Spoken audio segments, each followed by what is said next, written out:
అవునమ్మా, రామంతపూర్. అంతరాయతిమిరోపశాంతయే శాంతపావనమచింత్య వైభవం తం నరం వపుషి కుంజరం ముఖే మన్మహే కిమపి తుందిలం మహః. వసుదేవసుతం దేవం కంసచాణూరమర్దనం దేవకీ పరమానందం కృష్ణం వందే జగద్గురుం. శ్రీకృష్ణం వందే జగద్గురుం. భగవద్బంధువులకు, ఆత్మస్వరూపులకు, సత్యాన్వేషులకు స్వాగతం, సుస్వాగతం. ఎన్నో కోట్ల జన్మల అదృష్టం చేసుకుంటే భారతదేశంలో జన్మిస్తాం. కొన్ని కోట్ల జన్మల అదృష్టం చేసుకుంటే హిందువుగా జన్మిస్తాం. ఎన్నో వందల వేల లక్షల కోట్ల జన్మల అదృష్టం చేసుకుంటే ఒక మనిషిగా పుడతాం. ఒక్క అవకాశం, ఒకే ఒక్క అవకాశం. నా సౌండ్ వినిపిస్తుందా? సౌండ్ ఏమన్నా బాగానే ఉందా? ఎన్నో జన్మల అదృష్టం ఉంటే తప్ప మానవ జన్మ రావడం కష్టం.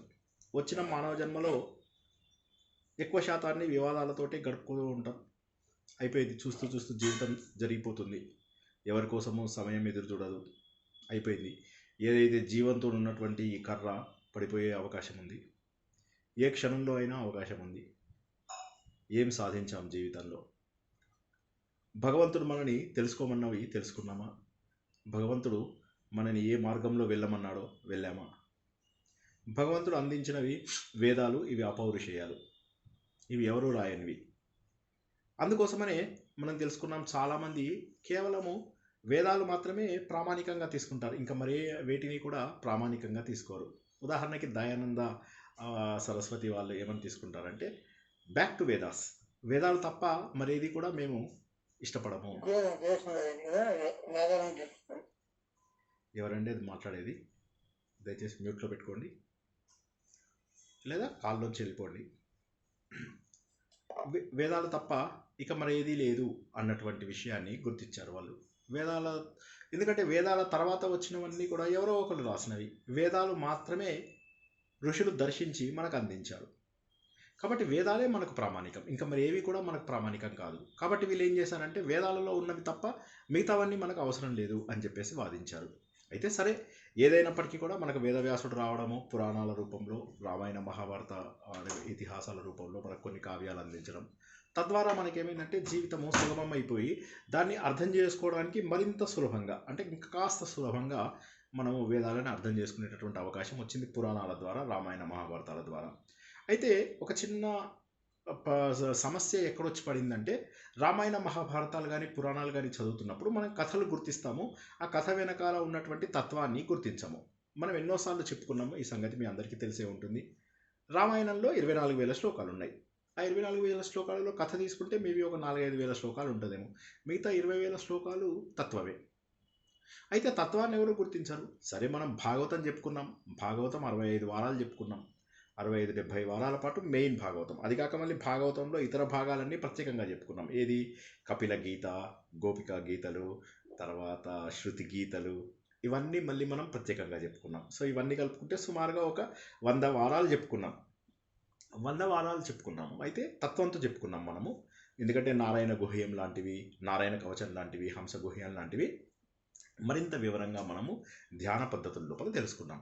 అయితే అందులో కూడా భాగవతంలో కూడా 18,000 శ్లోకాలు ఉన్నాయి. ఆ 18,000 శ్లోకాలలో వాళ్ళు ఏం చేశారంటే కథను ఒక 3,000 శ్లోకాలలో ఇరికించేశారు. మనకు తెలిసిన అన్ని కథలు దాదాపు చాలామంది భాగవతాన్ని వారం రోజుల్లో చెప్తారు. చెప్పినప్పుడు ఏం చేస్తారు? ముందుగా ప్రహ్లాద చరిత్ర అంటారు, తర్వాత గజేంద్ర మోక్షము అంటారు, తర్వాత మత్స్యావతారము, కూర్మావతారము, ఇలా ఏవో కొన్ని అవతారాలు, తర్వాత శ్రీకృష్ణ లీలలు, రుక్మిణి కళ్యాణము, అయిపోయింది. కథలుగా చెప్పేసేసి భాగవతాన్ని మొత్తం మీద కథల యొక్క సమూహము అని చెప్పేసి చెప్తారు. కానీ కథలు ఎంత? 3-4 వేల కంటే లేవు కదా.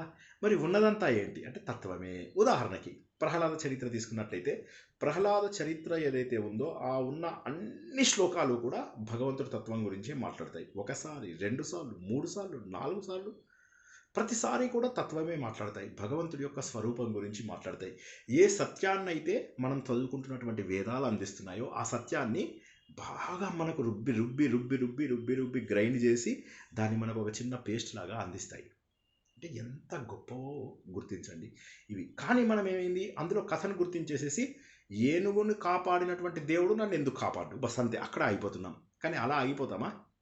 నారాయణ భట్టాద్రి ఏం చేశాడు? అలా కాపాడిన వాడివి నన్నెందుకు కాపాడవు అనుకుంటూ అనుకుంటూ ఎదిగాడు. ఆయన అక్కడ ఆగిపోలా. ఇప్పుడు నారాయణ భట్టాద్రి కూడా ఏనుగును కాపాడావు కాబట్టి నన్ను కాపాడు అని చెప్పేసి కూర్చుంటే ఆయనకు రోగం తగ్గేది కాదు.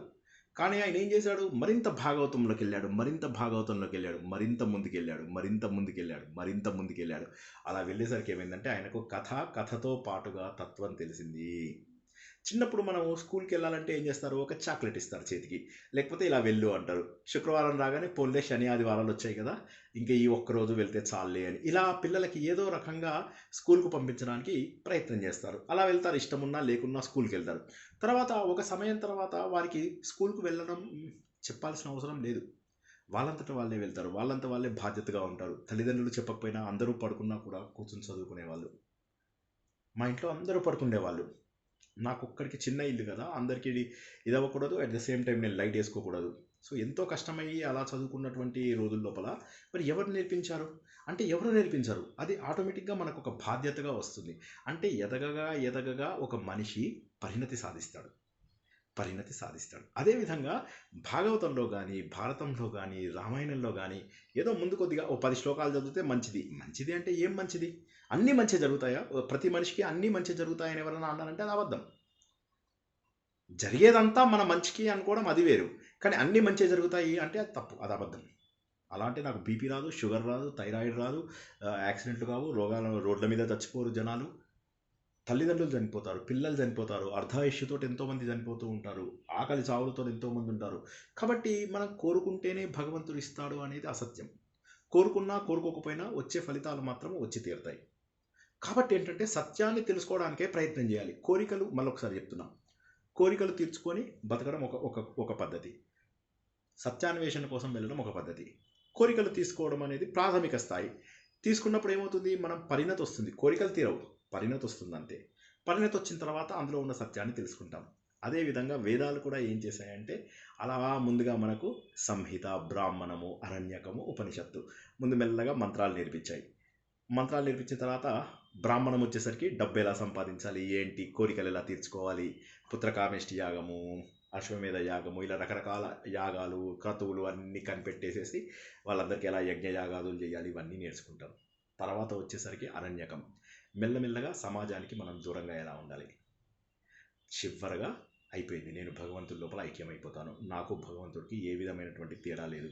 నాకు ఇన్ని రోజుల పాటు ఏ సంసారం అయితే నాకు కావాలనుకుంటున్నానో అదంతా కాదు, ఇన్ని రోజులు నాకు ఏదైతే పిల్లలు అనుకున్నానో అది నాది కాదు, ఇంతవరకు ఈ ఇల్లు, కార్లు, బంగళాలు ఏవైతే నావనుకుంటున్నానో ఇవన్నీ కాదు అని తత్వాన్ని తెలుసుకొని అసలు రూపంలోకి ప్రవేశిస్తాడు, అసలైన సత్యాన్ని. ఎందుకంటే ఎప్పటి రుణమో ఎందుకు తీర్చుకుంటున్నామో తెలియదు కదా. కాబట్టి ఆ రుణం తీర్చుకోవడానికి వచ్చినటువంటి మనము రుణము తీర్చుకుని సంతోషంగా భగవంతుడి వైపుకు పయనం చేయాలి. కానీ ఎంతసేపు 60 ఏళ్ళు వచ్చిన వాళ్ళు కూడా కోరికలు కోరుకుంటే ఇంకా ఏమర్థం ఉంది? 50 ఏళ్ళు ఆమె మనుషులను కోరికలు ఉంటే కోరికలు కోరితే తీరుతాయా? ముందు అదొకటి క్వశ్చన్ మార్క్. ఏంటంటే కోరికలు కోరితే నువ్వు అయితే ఎవడైనా కోరిక కోరుకుంటాడు, నాలంటోడు తిక్కలోడు ఉంటాడు, వాడేమంటాడు? దేవుడా నాకు ముసల్తనం రావద్దంటాడు, నాకు ఈ తెల్లగడ్డం బాలేదు, అంటే ఇది నాకు నచ్చింది, మోడీ గారిలాగా ఉన్నానని చాలామంది అనేసరికి నాకు నచ్చింది, సో ఇది ఓకే. బట్ ఎవడో నాలాంటి తిక్కలాడు, నేను కాదు, ఏంటంటే కాస్త నల్లగా చేసుకుంటే బాగుండేది అని అనిపిస్తుంది. దేవుడా నేను నీ కొండ మీదకి వస్తాను, ఈ జుట్టు నల్లగా చేయంటే నల్లగా అవుతుందా? ధర్మబద్ధమైన కోరిక. ధర్మబద్ధమైన కోరికలు అంటే ఏంటి? ప్రతిదీ మనం కోరుకుంటూనే ఉంటాం. అప్పుడు అందులో ఏది ధర్మబద్ధమైనది? ఇద్దరు వ్యక్తులు పోటీ పడేటప్పుడు వీరిద్దరూ కూడా దేవుణ్ణి కోరుకుంటారు. ఇప్పుడు ఎవరి కోరిక తీర్చాలి? సో కాబట్టి ఇక్కడ ఇక్కడ ఇక్కడ ప్రశ్న ఏంటంటే మన ఫేట్లో ఉన్నది, ప్రారంభంలో ఉన్నటువంటిది, అది మనకు అందించేలాగా చేస్తాడు భగవంతుడు, కర్మ ఫల ప్రదాత. అదే మనం భగవద్గీతలో కూడా నేర్చుకున్నాం. అయితే ఏమైందంటే ముందుగా భగవంతుణ్ణి ఎలా గుర్తించాలి? ఇప్పుడు మనకేం చేశారంటే ఈ వేదం లోపల మనం మొన్నటి వరకు తెలుసుకున్నవి భగవంతుని ఎలా గుర్తించాలి అనేటటువంటిది తెలుసుకుంటూ, గుర్తించడం ముందుగా అగ్నిదేవుడి లోపల గుర్తించారు, ఇంద్రుడితోని గుర్తించారు. ఎక్కువ శ్లోకాలు ఇంద్రుడి మీద ఉన్నాయి. శ్లోకాలు అన్నాను, తప్పు మాట, శ్లోకం అనకూడదు, వేదాలలో మంత్రం అనాలి. ప్రతి శ్లోకంని మంత్రం అని అంటాం మనం వేదాలలో. అయితే ముందుగా ఏంటి, ఇంద్రుడి పైన ఎక్కువ సూక్తాలు, దానికి సంబంధించినటువంటి మంత్రాలు ఉన్నాయి. తర్వాత అగ్నిదేవుడికి హయ్యెస్ట్ ఉన్నాయి. అంటే ఆ రోజుల్లో ఏమైందంటే ప్రకృతి శక్తులకు ఇంద్రుడు అంటే ఇంద్రియాలు, మన ఇంద్రియాలకు శక్తినిచ్చేవాడు ఇంద్రుడు. ఇది చేతులు ఇలా ఇలా ఉన్నాయి కదా, ఇవి ఈ చేతులు ఇలా కదులుతున్నాయంటే ఎవరు కారణం? అందుకే ఇంద్రుని భుజాలతోటి మనకు పోలుస్తారు.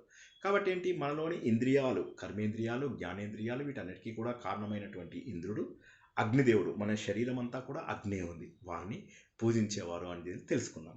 తెలుసుకునే ముందు ఏం చేశారు, వేదాలలో ప్రతి చోట కూడా ఒక శాంతి మంత్రాన్ని ఇచ్చారు. ఎందుకు శాంతి కావాలి? మనం ప్రతిసారి చెప్పుకుంటున్నట్టుగా నాకు ఏ రోగాలు రాకూడదు, నేను ఆరోగ్యవంతంగా ఉండాలి అని కోరుకోవడం. అది జస్ట్ కోరుకోవడం అంటే నా సంకల్పం అంతే. తీరుతుందా లేదా పక్కన పెట్టండి, ముందు ఏదైనా శుభ సంకల్పంతో ప్రారంభించాలి. అందుకోసం అని చెప్పి శాంతి మంత్రం చెప్తారు. శాంతి మంత్రం అయిపోయిన తర్వాత ఇంకా వాళ్ళు పాఠనంలోకి వెళ్ళిపోతారు అన్నమాట. పఠనంలోకి వెళ్ళిపోతారు, పాఠం నేర్చుకోవడంలోకి వెళ్ళిపోతారు. అదేవిధంగా మనం ప్రతి వారము ఒక శాంతి మంత్రం గురించి తెలుసుకుంటున్నాం. ఈరోజు అందరికీ తెలిసి చాలా పాపులర్ అయినటువంటి ఓం సహనావవతుకి తెలుసుకుందాం. ఓం సహనావవతు సహనౌ భునక్తు సహ వీర్యం కరవావహై తేజస్వినావధీతమస్తు మా విద్విషావహై. ఓం శాంతి శాంతి శాంతి. ఈ మంత్రంలో కూడా మనం ఏంటంటే ఎక్కువగా ఇది ద్వివచనం ఉంది అని చెప్పేసి మనం గుర్తిస్తున్నాం. ఇందులోపల ఏమంటున్నాడు, మనకు శాంతిగా ఉండాలి, శాంతిగా ఉండాలి, శాంతిగా ఉండాలి. ఆధ్యాత్మిక శాంతి, ఆది భౌతిక శాంతి, ఆది దైవిక శాంతి.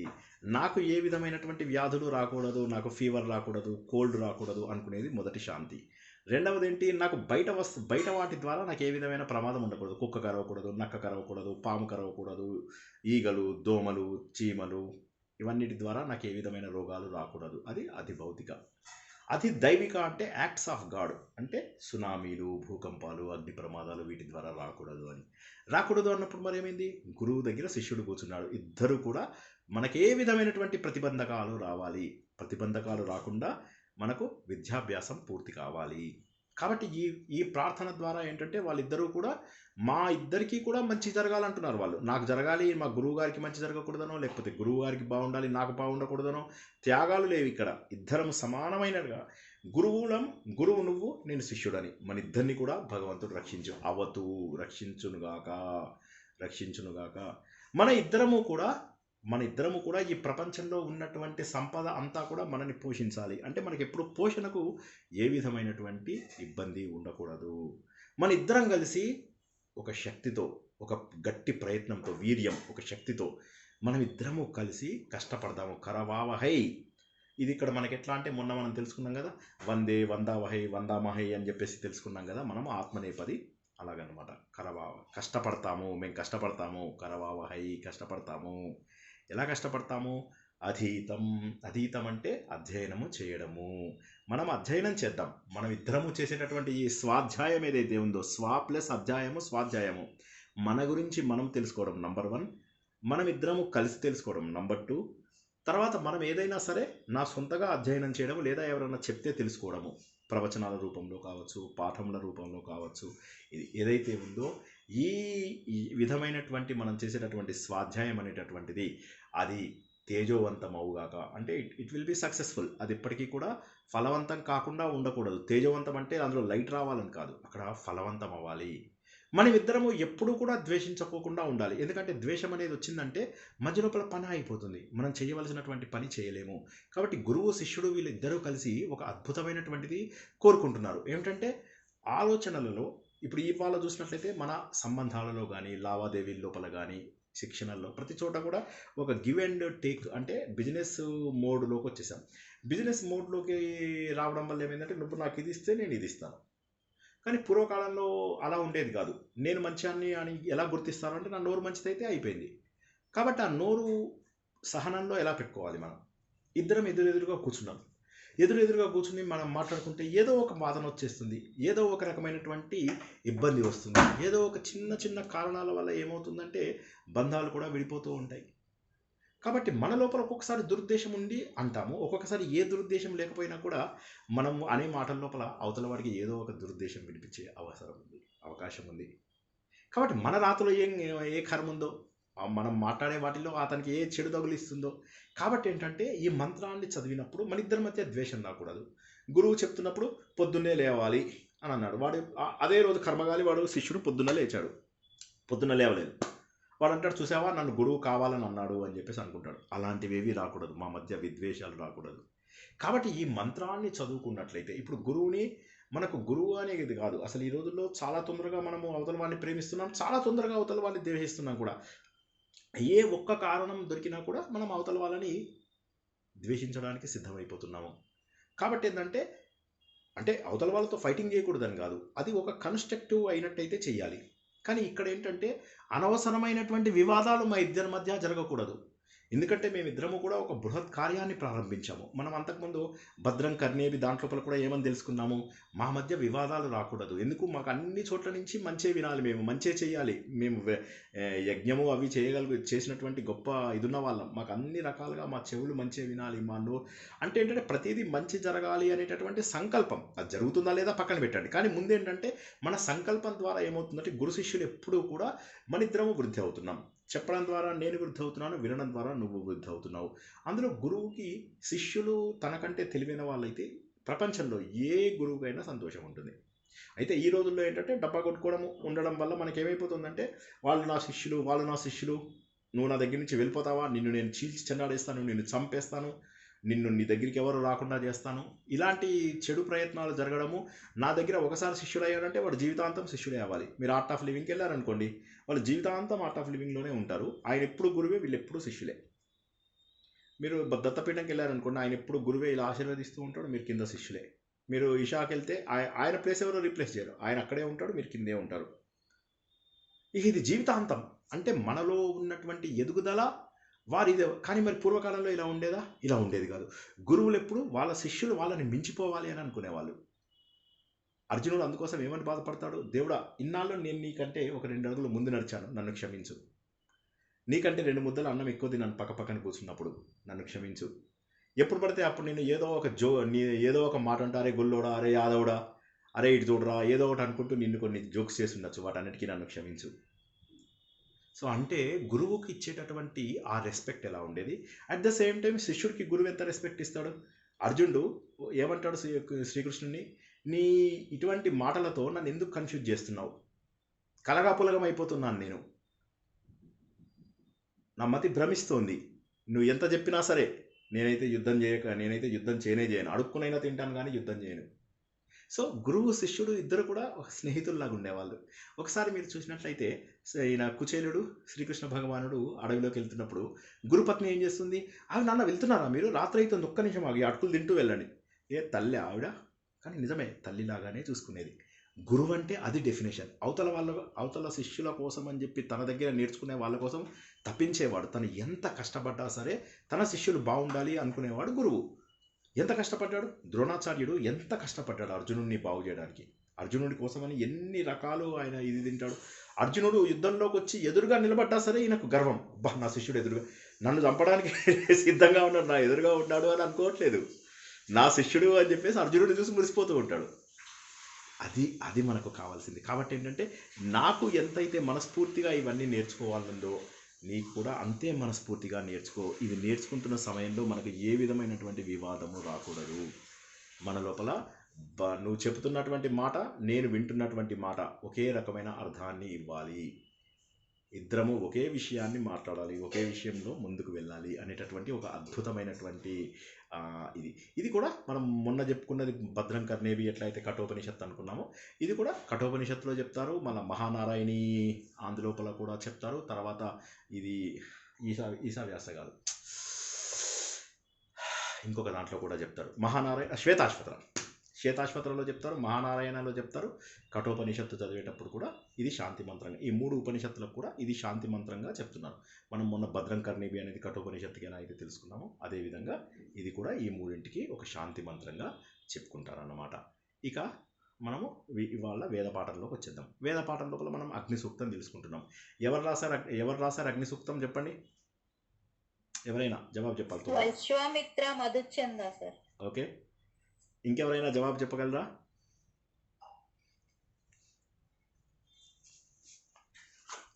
ఆయన ఎవరో తెలుసా?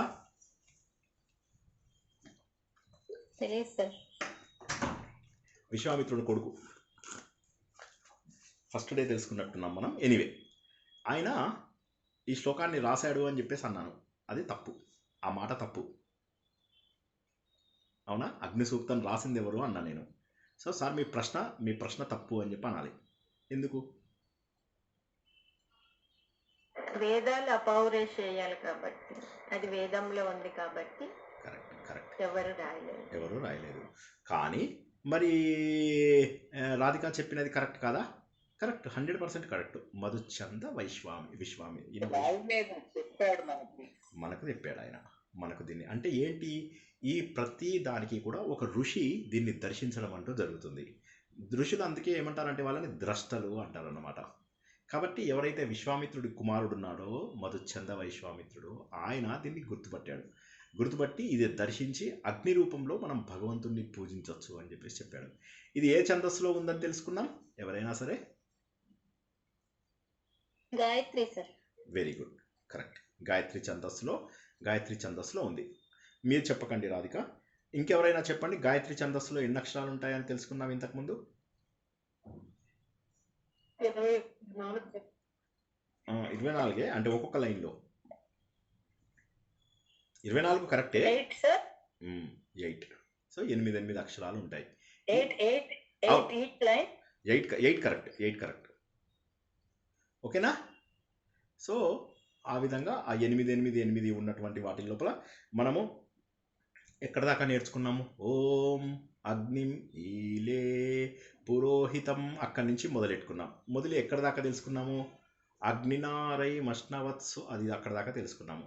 ఇవాళ మనము కొత్త శ్లోకాలని తెలుసుకుని వీలైతే ఇవాళ మనం ముగించుకోవడానికి కంప్లీట్ చేసుకుందాం. ఇంకోటి కూడా తెలుసుకున్నాం. అగ్నేయం, యజ్ఞం, అధ్వరం అంటే ఏమని చెప్పాను? ఎవరికైనా జ్ఞాపకం ఉందా? అహింస లేకుండా అని చెప్పారు సార్. ఉల్టా, హింస లేకుండా అహింసతో. వెరీ నో ప్రాబ్లం, ఏం పర్వాలా. సో ఇప్పుడు మనము తర్వాత శ్లోకాలని తెలుసుకుందాము. మీరు జస్ట్ అది ఇంటర్నెట్లో చూసుకొని ప్రింట్ తీసేసుకొని పెట్టుకోండి. అయినా ఎనీవే ఇవాళ అయిపోతుంది, మనకు ట్రై చేద్దాం. అంటే అయిపోతుందంటే చెప్పలేను నేను, నాకు ఎప్పుడు స్లోగా చెప్పడమే అలవాటు. ఇవాళ చూద్దాం, అన్ని శ్లోకాలు కూడా చూద్దాం.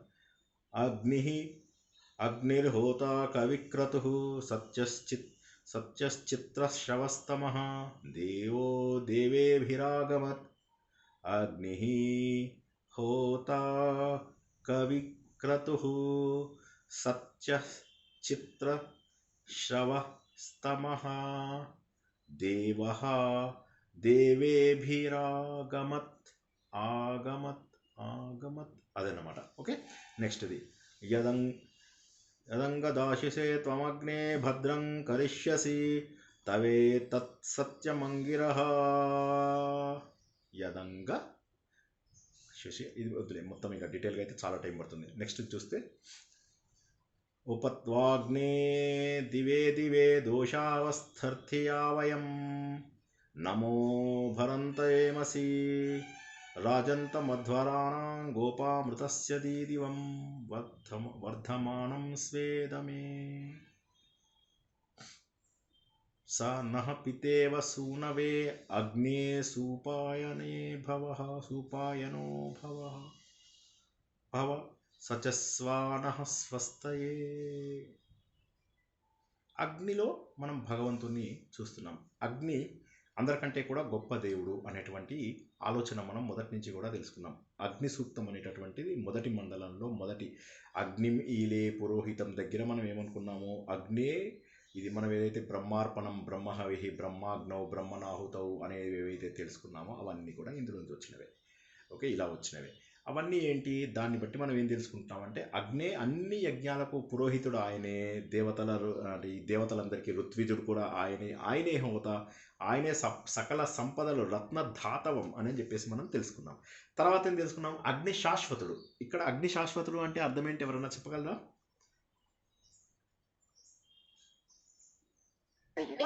ఉంటాడు సార్, మొత్తం వ్యాపించి ఉంటాడు. ఎవరు అగ్నిదేవుడు ఎక్కడ వ్యాపించాడు? అగ్నిదేవుడు ఎక్కడున్నాడు? శాశ్వతుడు అంటే ఆయన ఎప్పుడూ ఉండేవాడు. మనుషుల శరీరం వైశ్వానరుడు. ఓకే, ఇంకా అగ్నిని ఇక్కడ పరబ్రహ్మ రూపంలో చూస్తున్నాం మనం. అగ్నిని పరబ్రహ్మ రూపంలో చూస్తున్నాం. కాబట్టి ఏంటంటే సూర్యభగవానుడు, చంద్రుడు, అగ్ని ఇవన్నీ కూడా ఏంటంటే ఇక్కడ మనం అగ్నిని పరబ్రహ్మగా చూస్తున్నప్పుడు ఏమవుతుందంటే అగ్ని ఎప్పుడూ ఉండేవాడే. ఎందుకంటే పరబ్రహ్మ ఎప్పుడూ ఉండేవాడు. ఇప్పుడు మనం ఇక్కడ అగ్నిని దేవుడుగా భావిస్తున్నప్పుడు అగ్నిని పరబ్రహ్మగా భావిస్తున్నాం. ఈ జగత్ ఏంటి? జాయతే గచ్చతే ఇది జగత్, వస్తూ పోతూ ఉండేటటువంటిదే జగత్తు. కాబట్టి జగత్ అనేటటువంటిది అశాశ్వతం, పరబ్రహ్మ ఒక్కటే శాశ్వతం. మనం మొదటి నుంచి తెలుసుకుంటున్నది అదే. సర్వవ్యాపి ఎప్పుడూ ఉండేవాడు, ఎప్పుడూ ఉండేవాడు. ఇంకా దేవుడికి అగ్ని కూడా సర్వవ్యాపే. ఇక్కడ చెప్పేది ఏంటంటే శాశ్వతే అంటే అర్థం ఏంటంటే ఆయన పరబ్రహ్మ స్వరూపము అని అర్థం అన్నమాట. సో కాబట్టి ఈ అగ్ని వల్ల మనకేమొస్తాయి? అన్నీ వస్తాయి. జ్ఞానం కావచ్చు, సంపద కావచ్చు, ఇది కానీ అన్నీ వస్తాయి. అందుకోసమే ధాతవం, రత్నధాతవం. రత్నం అంటే ఇక్కడ డబ్బు అని చెప్పేసి. అయితే అగ్నిని ఏమన్నారు? ఇతను శాశ్వతుడు, పూర్వం ఋషులు పూజించారు, ఇక ఫ్యూచర్లో కూడా పూజిస్తారు. ఎందుకోసం అంటే ఈ అగ్నే కదా మిగతా దేవుళ్ళకు కనెక్షన్, మిగతా అందరి దేవుళ్ళకు అగ్నే కదా కనెక్షను. కాబట్టి అగ్నే అన్నీ ఇస్తాడు. ఆఖరికి మనకు వచ్చే సంతానం కూడా ఆయనే ఇస్తాడు. ఎలా ఇస్తాడు? పుత్రకామేష్టి యాగం చేస్తే అగ్ని తీసుకెళ్ళి వాళ్ళకి ఇస్తే, వాళ్ళు మళ్ళీ మనకు ఆశీర్దిస్తే మళ్ళీ అగ్ని హవిస్సు మనకు అంటే హవిస్సులోంచి మనకు ప్రసాదాన్ని అందిస్తాడు, పాయసాన్ని. కాబట్టి ఈ విధంగా ఏమైంది? అగ్నిదేవుడు అనేవాడు ఒక ట్రాన్స్పోర్టర్. ఇక్కడి నుంచి అక్కడికి ట్రాన్స్ఫర్ చేస్తున్నాడు, అక్కడి నుంచి ఇక్కడికి ట్రాన్స్ఫర్ చేస్తున్నాడు. కాబట్టి అగ్ని తో చేసినటువంటి యజ్ఞాలు మనల్ని కాపాడుతున్నాయి. ఎందుకంటే మన అన్ని కోరికలు తీరుతున్నాయి, అన్ని యజ్ఞాలలో దేవతలకు అందుతున్నాయి. కాబట్టి దేవతలు సకాలంగా వర్షాలు కురిపిస్తున్నారు, పంటలు పండుతున్నాయి, మళ్ళీ మనం భోజనం చేస్తున్నాం, మళ్ళీ అగ్నిదేవుడి ద్వారా దేవతలని సంతుష్టపరుస్తున్నాం. కాబట్టి అగ్ని లేకపోతే ఇంకేమీ లేదు. ఈ హోమ ద్రవ్యము ఈ హోమ ద్రవ్యంలో ఉన్నదంతా కూడా అగ్నిస్వరూపమే. అగ్ని అన్ని రకాలుగా మనకు కీర్తి ప్రతిష్టలను ఇచ్చేటటువంటి యశస్వి, అందరి దేవతలని తన వెంట తోడుకొని వస్తాడు. కాబట్టి అగ్ని, నువ్వు అందరికీ కూడా శుభాలు ఇస్తావు. ఆ శుభాలు మాకు ఇంకా ఎవరూ అందించలేరు, నువ్వు తప్ప మాకెవరూ అందించలేదు. కాబట్టి ఆ శుభాలన్నీ కూడా మేము నీకే అందిస్తాం మళ్ళీ. ఎందుకంటే మళ్ళీ నువ్వు మాకు ఇంకో శుభం ఇస్తావు. నువ్వు 10 రూపాయలు ఇస్తే మేము 100 రూపాయలు ఇస్తాం, 100 ఇస్తే 1000. ఇలా ఏమవుతుందంటే దేవుళ్ళకి మనకు ఒక చక్రాన్ని ఏర్పరిచాడు భగవంతుడు. ఏంటంటే మనము మన కర్మల ద్వారా దేవుళ్ళని సంతుష్టపరిస్తే వాళ్ళు మనకు వర్ష రూపంలో, వాటి రూపంలో లోపల మనకు మన భూమిని సస్యశ్యామలం చేస్తూ ఉంటారు.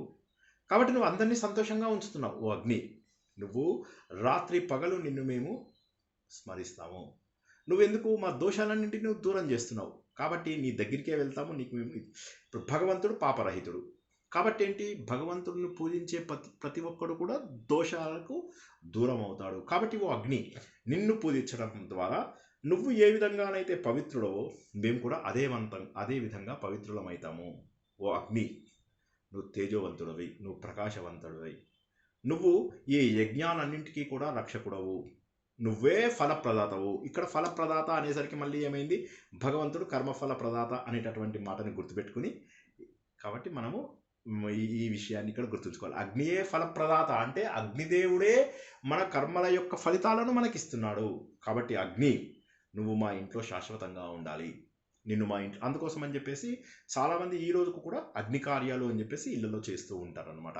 ఆ అగ్ని కార్యాలు చేసేటటువంటి ఓ భగవాన్, ఓ పరబ్రహ్మ స్వరూపమా, మా సంతానం కోసం నిన్ను పూజిస్తాం. మా సంతానముల వల్ల వచ్చే ఫలితాలు ఏవైతే ఉంటాయో వాటిని కూడా చూసి, మా పిల్లాడు కాలేజ్కి వెళ్ళాడు నాకు సంతోషం అనిపిస్తుంది, స్కూల్కి వెళ్ళాడు నాకు సంతోషం అనిపిస్తుంది, ఏదో అచీవ్ చేశాడు సంతోషం అనిపిస్తుంది. కాబట్టి ఒక తండ్రి, ఇక్కడ తండ్రి అని చెప్పి అన్నారనమాట. తల్లికి తండ్రికి తేడా ఏంటంటే తల్లి అన్కండిషనల్గా పిల్లల్ని ప్రేమిస్తుంది. మనం చూసుకున్నట్లయితే కడుపులో ఉన్నప్పుడు పిల్ల బయటకు వచ్చిన తర్వాత తను ఇంకా కడుపులోనే ఉన్నాను, తల్లి కడుపులోనే ఉన్నాను అనుకుని తల్లికి ఎక్కువగా కనెక్ట్ అవుతుంది. అదేవిధంగా తల్లి కూడా ఇప్పటిదాకా ఇద్దరం కలిసే ఉన్నాం, అయ్యో ఇప్పుడు పక్క విడిపోయామా అనే బాధతోటి ఇంకా కాస్త ప్రేమగా చూసుకుంటుంది. అందుకే తల్లులు మీరు చూసినట్టయితే పిల్లల్ని ఎక్కువగా ప్రేమిస్తూ ఉంటారు, అన్కండిషనల్ లవ్. కానీ తండ్రి విషయంలో ఏంటంటే బాధ్యతగా ఉంటాడు తండ్రి. అందుకే భగవంతుడు ఏమంటాడు? భూమి కంటే గొప్పదేది, తల్లి కంటే గొప్పదేది అంటే భూమి అని చెప్పారు. తండ్రి ఎటువంటి వాడు, ఎంత గొప్పవాడు అంటే ఆకాశం అంత గొప్పవాడు అని. అంటే తండ్రి యొక్క బాధ్యత ఎక్కువ, కానీ తల్లేమో అన్ని భరిస్తుంది. తండ్రేమో బాధ్యతాయుతంగా ఉంటాడు. ఆకాశం లేనిదే ప్రపంచం లేదు, ఆకాశంలోంచే అన్ని పుట్టుకొచ్చాయి. కాబట్టి తండ్రి ఆకాశం లాంటివాడు, తల్లి భూమి లాంటిది. రెండూ అవసరమే, ప్రతి వ్యక్తికి రెండూ కూడా అవసరమే. ఆ విధంగా ఓ అగ్ని, నువ్వెవరివో తెలుసా, నువ్వు మాకు తండ్రి లాంటి వాడివి. ఎందుకంటే మా సంతానములు ఇచ్చేటటువంటి ఫలితాలను చూసి మేము మురిసిపోతాం. నువ్వు మాకు తండ్రివి కాబట్టి మేము చేసే పనుల ద్వారా నువ్వు మురిసిపోతున్నావు అని చెప్పేసి అగ్నిని అంటున్నాను అనమాట. రాత్రి పగలు కూడా నువ్వు మాతో, రాత్రి ఎక్కడ ఉన్నాడండి? మన శరీరంలో ఉన్నాడు రాత్రి. అగ్నిని పూజించడం ద్వారా మనం పవిత్రులం అవుతున్నాము. కాబట్టి మనను పవిత్రం చేసేటటువంటిది అగ్ని అని చెప్పేసి అంటున్నాడు. ఇప్పుడు దీనికి మళ్ళీ మనం ఒకసారి తత్వచింతన ఎప్పట్లాగా చేసుకున్నట్లయితే మనం మొదట్లో అనుకున్నట్టే సత్యాన్వేషణ.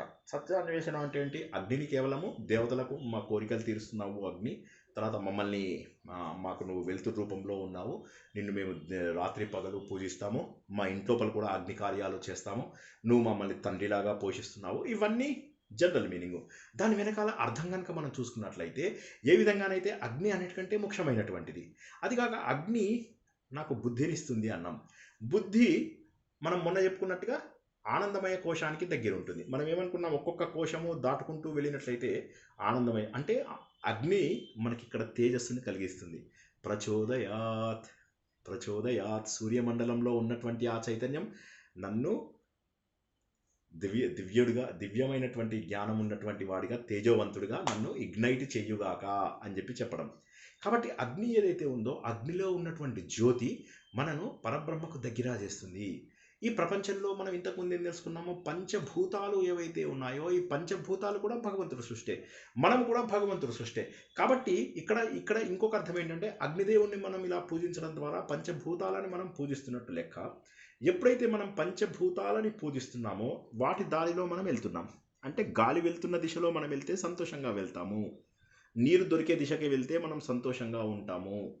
కాబట్టి మనం వాటికి అనుగుణమైనటువంటి దిశలో ఉండాలి. అలా కాకుండా మనము భూమికి వ్యతిరేకమైన పనులు చేస్తే భూకంపాలు వస్తాయి, అగ్నికి వ్యతిరేకంగా పనిచేస్తే అగ్ని ప్రమాదాలు జరుగుతాయి, సునామీలు, వాటర్ చూసుకున్నట్టయితే ప్రళయాలు ఇవన్నీ కూడా వస్తాయి. కాబట్టి ప్రకృతి శక్తులు మనం ఎప్పుడైతే భగవంతుడికి వ్యతిరేకంగా పనిచేస్తున్నామని తెలుస్తుందో అప్పుడు ఏమవుతుందంటే ప్రకృతి శక్తులు కూడా మనకు వ్యతిరేకంగా పనిచేస్తాయి. చాలాసార్లు ఏమవుతుందంటే, నేను తప్పు చేస్తున్నాను, చేస్తే ఏమైంది, ఎవరు చూస్తున్నారు, ఎవరు చూడొచ్చారు అనుకుంటాం. కానీ ప్రకృతిలో ఆ శక్తి ఉంటుంది, మనల్ని గుర్తించే శక్తి. ఆ ప్రకృతికి రిప్రజెంటేటివ్గా ఇక్కడ మనం అగ్నిని కనుక చూసుకున్నట్లయితే అప్పుడు మనకు ఈయన ఏమన్నాడు, నేను నిన్ను నమస్కరిస్తున్నాను అంటే కృతజ్ఞతాభావం తెలియజేస్తున్నాడు. కృతజ్ఞత ఎందుకు కావాలి?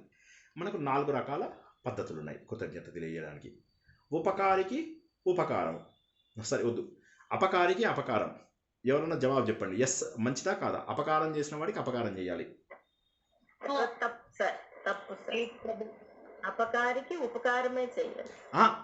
అసలు మామూలుగా ఆలోచిస్తే మనకు చెడు చేసిన వాడికి చెడు చేసాం, తప్పేముంది అందులో కదా? మనం గవర్నమెంట్ ఏం చేస్తుంది, హత్య చేసిన వాడికి హత్యే, ప్రాణానికి ప్రాణం సమాధానం కదా. సో కాబట్టి అది పెద్ద ఇది కాదు, ఓకే, అది ఓకే అంటే గొప్ప పని కాదు, కానీ ఇట్స్ ఓకే. రెండోది ఉపకారికి ఉపకారం, అపకారికి అపకారం కూడా ఓకే, అది గొప్పదని నేను అనడం లేదు. ఉపకారికి ఉపకారం ఇది ఎలాంటిది అంటారు? అది గొప్పది కాదు సార్, అది కూడా గొప్ప కాదు, ఓకే టు ఓకే, అవునా? అపకారికి ఉపకారం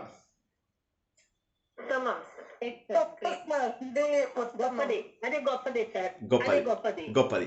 ఇప్పుడు ఇంకొక కేసు చెప్తా, ఉపకారికి అపకారం. ఇప్పుడు ఈ రోజుల్లో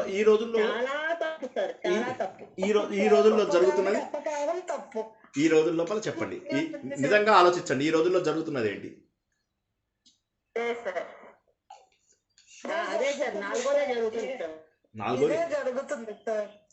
మంచి చేస్తే అది సో కాబట్టి ఏమంటున్నారు, చేసిన మేలు మర్చిపోవడం. అండ్ గమ్మత్ ఏంటంటే అందరికీ కూడా ఇటువంటి అనుభవాలు ఉంటాయి, అంటే నాకు కూడా ఉన్నాయి, నేను I'm no exception to this, నాకు కూడా ఉన్నాయి. కాబట్టి ఏమవుతుందంటే కృతజ్ఞతాభావం తగ్గిపోయింది. కాబట్టి ఈ శ్లోకం ద్వారా, ఈ మంత్రం ద్వారా, నేను ఎప్పుడైనా శ్లోకం అని పొరపాటున అంటే మీరేమీ అనుకోవద్దు, శ్లోకం అనకూడదు, మంత్రమే అనాలి. అయితే ఇక్కడ ఏమవుతుంది, ఎక్కడిదక్కడ ఉపకారం ఉండాలి. కనీసం ఉపకారం చేసిన వాళ్ళకు ఉపకారం చేయడం కూడా ఓకేనే, అది అంటే బిజినెస్ మ్యాటరే కానీ, బట్ స్టిల్ కృతజ్ఞత ఉండాలి కదా, చేసిన మేలుకు కృతజ్ఞత. కాబట్టి ఆ ప్రత్యుపకారం చేస్తే అది ఓకే, కానీ అన్నిటికంటే కూడా దుర్మార్గమైనటువంటి పనులు కొన్ని డిఫైన్ చేశారు. ఆ డిఫైన్ చేసిన దాంట్లో ఏంటంటే బ్రహ్మహత్య అన్నిటికంటే కూడా చాలా దురదృష్టం.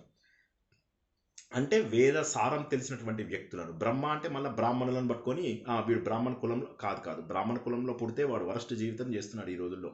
బ్రాహ్మణులందరూ ఏవి కరెక్ట్గా ఉన్నారా? నాకు తెలిసి ఎంతమంది ఉన్నారో, ఎలాంటి వాళ్ళు ఉన్నారో ఇక్కడ మాట్లాడకూడదు, కానీ అంతమంది ఉన్నారు.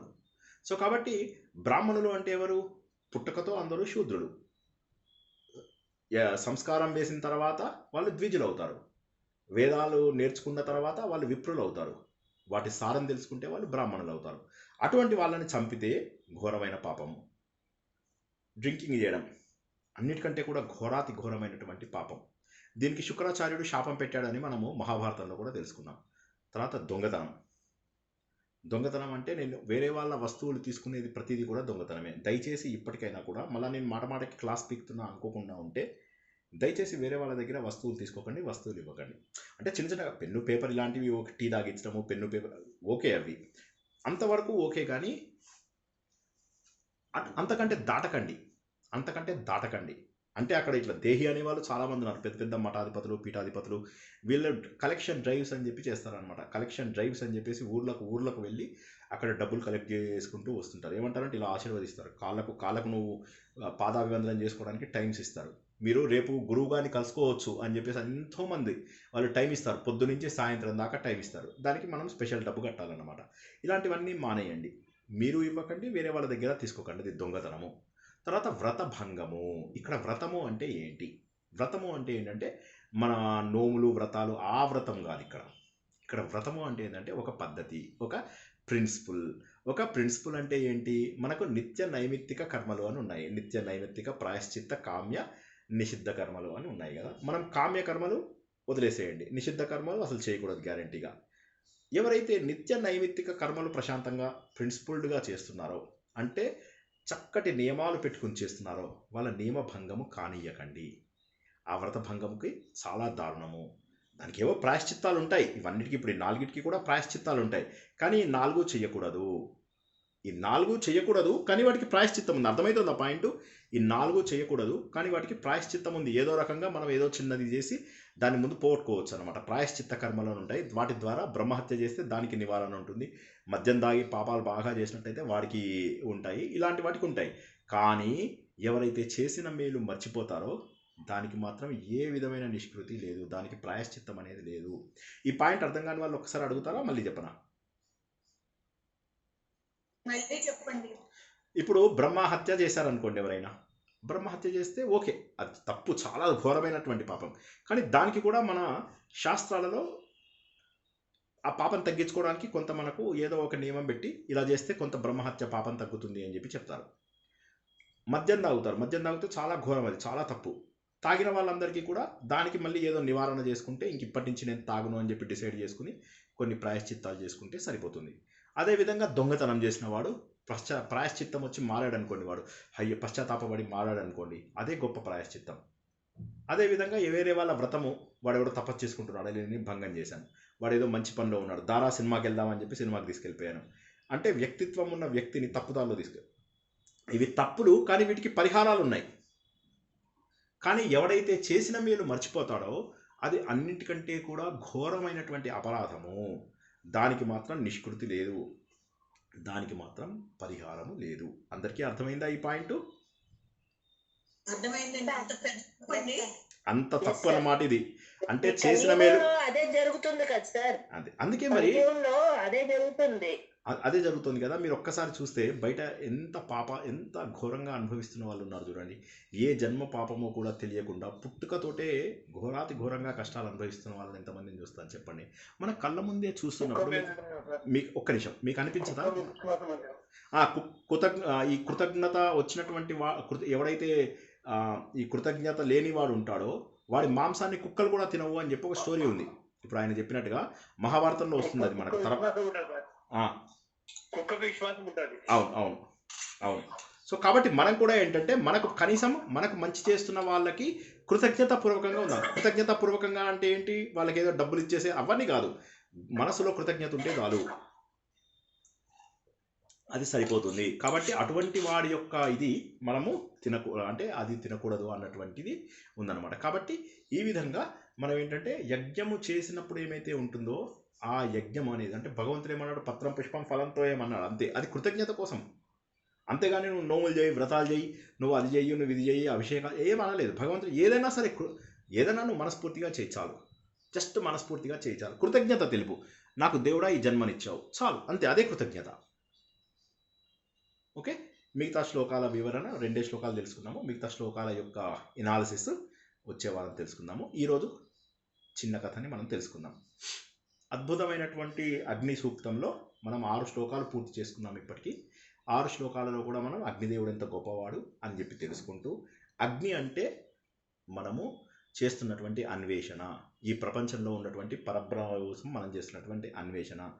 కాబట్టి మనకు ఎవరైతే సహాయం చేస్తారో వారికి మనం కృతజ్ఞతగా ఉండాలి అన్న విషయం తెలుసుకున్నాము. అగ్నిదేవుడి వల్ల మన బుద్ధి పెరుగుతుంది అని చెప్పి దాన్ని ప్రచోదయాత్ అంటారని చెప్పేసి తెలుసుకున్నాము. తద్వారా మనం భగవంతుడికి కూడా దగ్గరవుతున్నాము అన్నటువంటి విషయాన్ని మనం తెలుసుకున్నాం.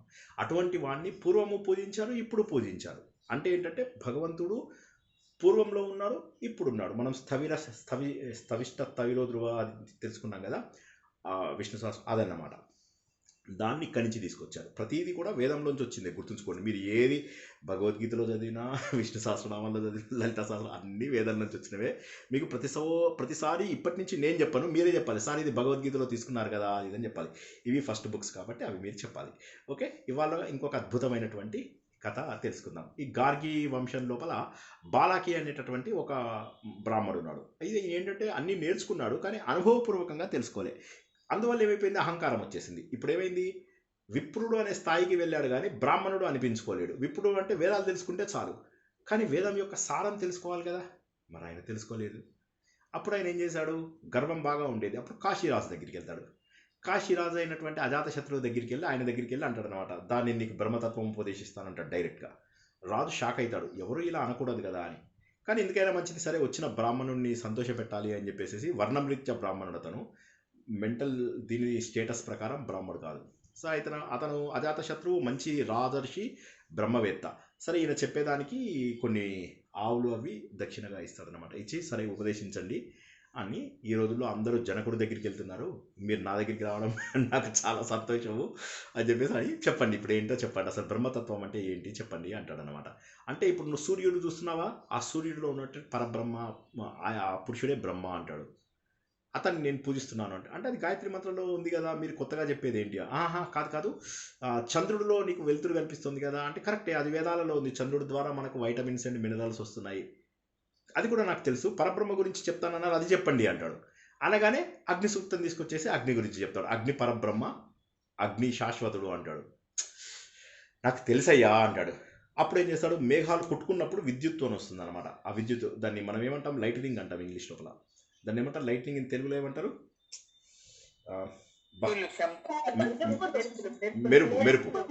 మెరుపు.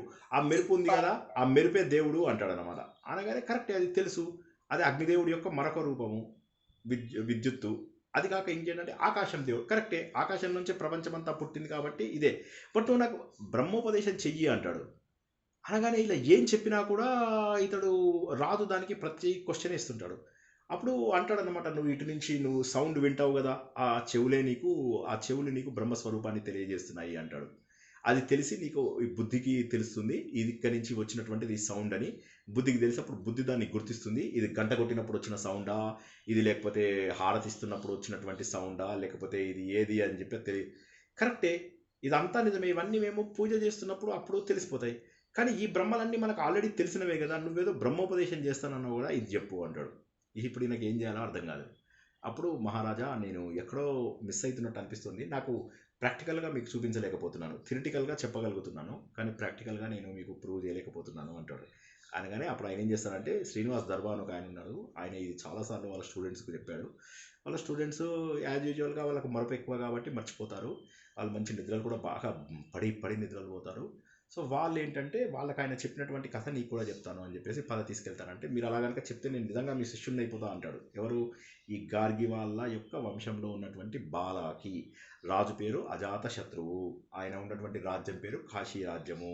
ఈయన గార్గి వంశం లోపల గార్గ్య వంశం అంటారు దాన్ని. అందులో పుట్టినటువంటి వాడు బాలాకి. ఈ బాలాకి వెళ్తాడు. అప్పుడు ఆయన తీసుకెళ్తాడు అనమాట, మెల్లమెల్లగా తీసుకెళ్ళి అంటాడు, ఏంటో ఈ రోజుల లోపల బ్రాహ్మిన్స్ అందరూ క్షత్రియుల దగ్గరికి వస్తున్నారు అన్ని నేర్చుకోవడానికి అని నవ్వుకుంటూ వెళ్తాడు అనమాట జోగ్గా. వెళ్ళి అక్కడ ఒక వ్యక్తి పడుకొని ఉంటాడు, రోడ్డు మీద ఒక వ్యక్తి పడుకొని ఉంటాడు. పడుకొని తట్టి లేపడానికి ట్రై చేస్తారు. చాలాసేపు ఉంటాడు. వీళ్ళు బాగాసేపు తట్టిన తర్వాత అప్పుడు లేస్తాడనమాట. లేవగానే, చూసావా ఈ వ్యక్తిని, ఈ వ్యక్తికి అన్ని రకాల కోశాలు పనిచేస్తుండే. ఎప్పుడు నిద్రలోకి వెళ్ళే వరకు, అతను మెలకుగా ఉన్నంత వరకు అతడి శరీరం లోపల జ్ఞానేంద్రియాలు, కర్మేంద్రియాలు, శరీరము ఇవన్నీ కూడా పనిచేశాయి. తర్వాత అతను స్వప్నలోకంలోకి వెళ్ళాడు. స్వప్నలోకంలోకి వెళ్ళినప్పుడు అతని బుద్ధి పనిచేసింది, కానీ అతని శరీరము పనిచేయలేదు. అదంతా కూడా పడిపోయి ఉంది. తర్వాత అతను గాఢ నిద్రలోకి వెళ్ళాడు. ఆ గాఢ నిద్రలోకి వెళ్ళి ఒక తెలియని ఆనందాన్ని, అనిర్వచనీయమైనటువంటి ఆనందాన్ని పొందుతున్నాడు. అది అజ్ఞానం ద్వారా పొందినా కూడా ఆ ఆనందం అతను అనిర్వచనీయము. దాన్ని అతను ఏ విధంగానూ కూడా వర్ణించలేడు. ఇలా ఉంది అని చెప్పి చెప్పలేడు. చాలా బాగుంది అని చెప్పుకోగలడు అంతే. ఆ సమయంలో అతను శరీరం కాదు, అతడు మనస్సు కాదు, అతను బుద్ధి కాదు, అతని ఇంద్రియాలు కాదు, అతను ప్రాణం కాదు, అతను ఏదీ కాదు. అతను పక్కన ₹1,00,00,000 పెడితే వద్దంటాడు, అవసరం లేదు, పట్టించుకోడు. తన పిల్లల్ని ఎవరైనా ఎత్తుకుపోయినా పట్టించుకోడు. అటువంటి స్థితి లోపల నువ్వు ఏదైతే స్థితిని, ఆ స్థితిని మళ్ళీ ఎప్పుడో ఒకసారి పొందుతావు, తెలుసుకుని పొందుతావు. అదే పరబ్రహ్మ స్వరూపము అంటాడు. ఒక్కసారి కళ్ళు తెలుసు, నిజమే కదా, కళ్ళు తెరిపించావు మహానుభావ, చాలా కృతజ్ఞతలు. నేను నీకు శిష్యుని చెప్పుకోవడం నాకు గర్వకారణం. ఇదొక స్వప్నానుభవం కూడా లేనటువంటిది. స్వప్నంలో అయినా నాకు ఇంకా నేను అనే అనుభవం ఉంది. నేను కథలన్నీ కూడా అల్లుకుంటూ పోతాను, కానీ నాకు ఏదైతే పూర్ణమైనటువంటి ఆనందం ఉందో ఆ ఆనందం దొరకదు. ఆ ఆనందం దొరికినటువంటి సమయము నాకు నిద్ర. అందులోంచి ఈ ప్రపంచంలో ప్రతి వస్తువు, ప్రాణులు, దేవతలు అందరూ కూడా ఆ పరబ్రహ్మతత్వంలోంచే ఉద్భవించారు. కాబట్టి ప్రతి ఒక్కరిలో కూడా ఆ ఆనందం అనేటటువంటిది ఉంది. ఓ బాలాకి, అందరి లోపల కూడా ఆనందాన్ని ఉంది. ఆ ఆనందాన్ని ఎవరు గుర్తించే ప్రయత్నం చేయడం లేదు. ప్రాపంచిక విషయాలలో పడిపోయి ప్రపంచంతోనే బంధవ్యాలు ఏర్పరచుకొని మనలో ఉన్నటువంటి ఆనంద స్వరూపాన్ని గుర్తించలేకపోతున్నారు. ఆత్మసుఖము వీడి నీ ఆట కొరకు పాత్ర పోషణ చేసి సూత్రధారి విశ్రమించదని పాదము ఆశ్రయించి పరమకరుణాంతరంగా శ్రీ పాండురంగ. జై శ్రీకృష్ణ. సార్, ఇప్పుడు మీరు చెప్పిండే కథలో బాలాకి రాజు చెప్పినాడు సార్ ఈ విషయము, లేకపోతే బాలాకి రాజు చెప్పినాడు? బాలాకి ఎంతసేపు కూడా తను థీరీగా నేర్చుకున్నవన్నీ చెప్పాడు. ఇప్పుడు ఎందుకు మనకు ఇవన్నీ నేర్చుకుంటున్నాం కదా, ఈ సూక్తములన్నీ కూడా. ఈ సూక్తములన్నింటిలో ఏముంటుంది? సూర్యుడిలో పరబ్రహ్మ ఉన్నాడు, అగ్నిలో పరబ్రహ్మ ఉన్నాడు, విద్యుత్తులో పరబ్రహ్మ ఉన్నాడు, దిక్కులలో పరబ్రహ్మ ఉన్నాడు, ఇవన్నీ చెప్తాడు. అవన్నీ చెప్తే ఇతను అన్నీ విన్నాడు, నేర్చుకున్నాడు. నేను మీకు చాలాసార్లు ఏం చెప్పాను, 4 లేయర్స్ ఉంటాయి అని చెప్పాను. పుట్టుకతో అందరూ శూద్రుడు, కర్మ వల్ల అతను విప్రుడవుతాడు. కర్మ వల్ల అతను ద్విజుడవుతాడు. ద్విజుడు అంటే 2వ జన్మ.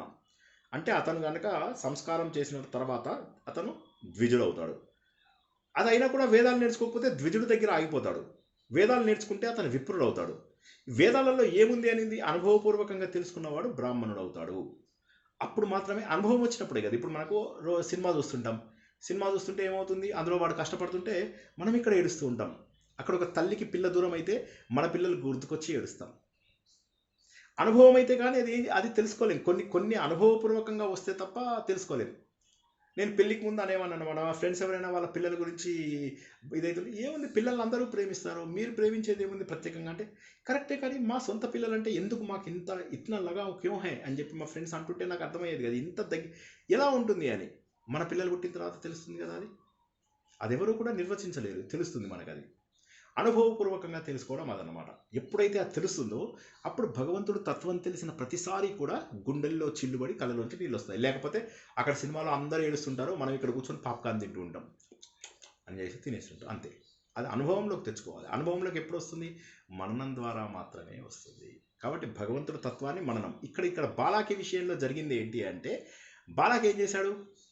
బాలాకి ఏంటంటే తనకు పుస్తకాలలో చదువుకున్నటువంటి వేదాలలో ఉన్న విషయాలన్నీ చెప్పాడు. అగ్నినే పరబ్రహ్మ, వాయువే పరబ్రహ్మ. మనం నెక్స్ట్ సూత్రం వాయు సూత్రం తెలుసుకుంటాం. వాయువే పరబ్రహ్మ కరెక్టే, కాదని ఎవరన్నారు? సూర్యుడే పరబ్రహ్మ కరెక్టే, చంద్రుడే కరెక్టే. అన్నింటిలో ఉన్నది పరబ్రహ్మే, కానీ దాన్ని అనుభవపూర్వకంగా నువ్వు చెప్పాలి, నాకు చూపించు అంటే అప్పుడు అనుభవపూర్వకంగా అయినా చూపించలేకపోయాడు. అప్పుడు వాడు పడుకున్నాడు చూడు, ఆ పడుకుని మనం ఇంత తట్టి తట్టి లేపినా కూడా లేవట్లేదు. ఇప్పుడు వాడు పూర్ణ ఆనందంలో ఉన్నాడు. సో మన అసలు స్థితి ఆనందకర స్థితి. ఇది నేను ఎప్పుడు చెప్తూ ఉంటాను, జ్ఞాపకం ఉందా? దుఃఖపడే వాళ్ళకు దేవుడు దూరంగా ఉంటాడు అని చెప్పేసి అంటూ ఉంటాను. అందుకే దుఃఖంగా ఉండకూడదు. మనము డాడ్ అనేది చెప్పినారు సార్, ధైర్యంగా ఉండు, అశోచ్వ, తర్వాత ధర్మంగా ఉండు, ఈ మూడు డాడ్. కరెక్ట్. కాబట్టి ఏంటి, ఎప్పుడు ఏడవకూడదు అంటే ఇక్కడ ఏం చెప్తున్నాడు, మనం ఆనందమయ స్వరూపులము అని చెప్పి అంటున్నాడు. జై శ్రీకృష్ణ. సార్ ఇప్పుడు ఈ అగ్ని సూక్తము మనము అంటే ఈ దీని ఏమి మంత్రాలని మనం పారాయణకు ఉపయోగమా సార్ ఇది? అంటే నేర్చుకుంటారు, చాలా మంది నేర్చుకుంటారు, మీ ఇష్టం, మీరు ఎవరిదైనా నేర్పిస్తే నేర్చుకోండి. కానీ అవసరం ఏముంది అంటే ఇప్పుడు మనం సారం తెలుసుకోవాలి. ప్రస్తుతానికైతే పారాయణం అయితే నేర్పించడం లేదు, ఎందుకంటే మనకు మొత్తం ఎన్ని ఉన్నాయి, 10,000 మంత్రాలు ఉన్నాయి. ఓకే, మనకు 2 ఏళ్ళు 2.5 ఏళ్ళు 4 ఏళ్ళు పడుతుంది అనుకున్నాం ఒక టైం లోపల. మరి చూద్దాం, అందులో నేను కొద్దిగా స్లోగా కూడా చెప్తాను. జై శ్రీకృష్ణ సార్. ఇప్పుడు ఈ సస్వర వేద మంత్రాలు లోపల కొన్ని ఉంటాయి, కొన్ని ఉంటాయి ఇచ్చినాడు సార్, అంతే. 7 ఇచ్చినాడు కానీ 250 మంత్రాలు ఉంటాయి అన్నివి. సో కాబట్టి అంటే ఈ 7 మంత్రాలు మనం చదువుకుంటే అంటే దీనికి ప్రత్యేకంగా ఇప్పుడు ఏంటంటే ఏది చదివినా కూడా మనకు అందులోని సారం తెలుసుకోకపోతే ఏది రాదు. ఉచ్చారణ ద్వారా వచ్చే శక్తి. ఉచ్చారణ ఎందుకు ఇంపార్టెంట్ ఒక్కసారి చెప్తాను. ఉచ్చారణ ఎందుకు ఇంపార్టెంట్ అంటే మనము 20 నుంచి 20,000 ఫ్రీక్వెన్సీ వరకు మాత్రమే వినగలం. 20 to 20,000 హర్ట్జ్ హ్యూమన్ బీయింగ్స్. 20 కంటే తక్కువ ఉన్నవి అల్ట్రాసోనిక్, 20,000 కంటే ఎక్కువ ఉన్న వాటిని సూపర్ సోనిక్ అంటారు. ఇవి మనం వినలేము. ఏదన్నా సౌండ్ 20,000 నుంచి దాటిందంటే మనం వినలేము, అవునా? అప్పుడు ఏమవుతుంది, కానీ అలానే సూపర్ సోనిక్ డివైజెస్ లేవా ఉన్నాయి, అల్ట్రాసోనిక్ డివైజెస్ లేవా ఉన్నాయి, కానీ వాటిని మనం గుర్తించలేము. అయితే వేద మంత్రాలు ఎందుకోసం అంటే పూర్వకాలంలో వేద మంత్రాలు నేర్చుకుని తద్వారా వాళ్ళు ఏం చేసేవాళ్ళు, భుక్తి కోసం ప్రయత్నం చేసేవాళ్ళు. ఈ రోజుల్లో వేద మంత్రాలు చదువుతున్న వాళ్ళకి ఎంత వస్తుంది, డబ్బు ఎంత వస్తుంది, అందుకోసం అందరూ వదిలేశారు. ఇవి ఏవో ఇంపార్టెంట్ కొన్ని సూక్తాలు, పురుష సూక్తము, స్త్రీ సూక్తము, దుర్గా సూక్తము, ఇట్లాంటివి కొన్ని ఇంపార్టెంట్ ఒక 10-15 నేర్చుకుంటారు. ఓకే, మన్యు సూక్తము 10 ఎన్నున్నాయి ఇన్ని 1000 ఇవి నేర్చుకోవడం ఎవరి వల్ల అవుతుంది? 10,250 ఎంతో అనుకున్నాం కదా మనం. అన్ని మంత్రాలు ఉన్నాయి, అవన్నీ నేర్చుకోవడం కష్టం. ఎనీవే, ఫలితం వదిలేసి ఎందుకు నేర్చుకుంటాము అంటే వేదాలు మనం సరైన ఉచ్చారణతో చదివి దాని ఫ్రీక్వెన్సీని మనం రికార్డ్ చేసి దాని ఫ్రీక్వెన్సీని కంప్యూటర్లో మేజర్ చేస్తే 24,000 25,000 కూడా వస్తాయి. అంటే మనకు తెలియకుండానే మనము సూపర్ సోనిక్ సౌండ్స్ని ప్రొడ్యూస్ చేస్తున్నాము. సూపర్ సోనిక్ సౌండ్ మనము సార్ 20 హెర్ట్జ్ కంటే తక్కువ ఉంటే అల్ట్రాసోనిక్ సూపర్ సోనిక్ అది. సో ఇప్పుడు మనకేమవుతుంది, 20,000 కంటే ఎక్కువ ఉన్నటువంటి సౌండ్స్ను కూడా మనము ప్రొడ్యూస్ చేయగలుగుతున్నాము అన్నటువంటి శక్తి తెలుస్తుంది. అందుకోసం వేద పఠనం మంచిదే, కాకపోతే వేద పఠనం మీరు నేర్చుకోండి, అవసరం ఉన్న వాళ్ళు నేర్చుకోండి, నో ప్రాబ్లం. జై శ్రీకృష్ణ. Next question.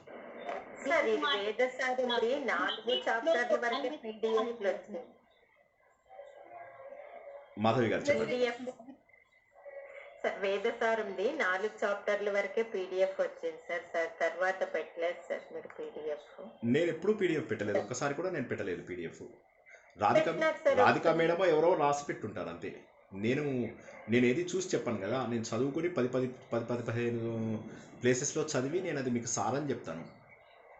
నాకు రాని మంత్రాలు మాత్రమే నేను చూసుకుంటూ చదువుతాను. మంత్రాలు నాకు రావు కదా, నోటికి రావు కాబట్టి చూసి చదువుతాను. మిగతావన్నీ కూడా నేను నా అర్థమైన వాటిని చెప్తూ ఉంటాను అంతే.